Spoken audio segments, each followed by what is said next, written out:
ফিলিস্তিনের মতো বিদ্যমান বাস্তবতা কেবল আরব কিংবা মুসলমানদের জন্যই উদ্বেগজনক নয়, বরং তা সমগ্র মানব জাতির জন্যই উদ্বেগের বিষয়।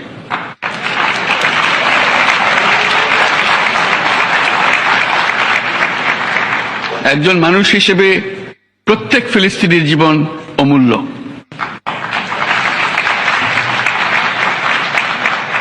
ফিলিস্তিনের জনগণের বিরুদ্ধে যে মানবতা বিরোধী অপরাধ হচ্ছে তার জন্য সংশ্লিষ্ট সকলকে দায়বদ্ধ করতে হবে।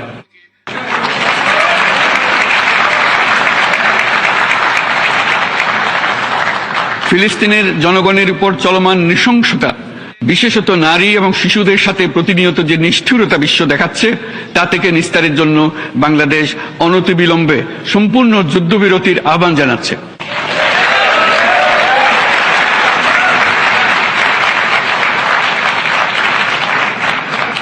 দ্বিরাষ্ট্রভিত্তিক সমাধানেই মধ্যপ্রাচ্যে টেকসই শান্তি আনতে পারবে।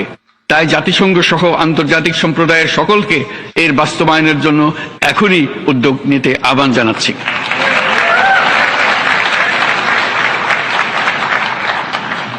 গত 2.5 বছর ধরে ইউক্রেনে চলমান যুদ্ধে বহু মানুষ প্রাণ হারিয়েছে।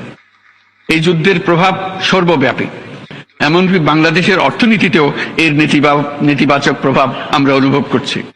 আমরা তাই উভয় পক্ষকে সংলাপে বসে বিরোধ নিরসনের মাধ্যমে যুদ্ধের অবসান ঘটানোর আহ্বান জানাচ্ছি।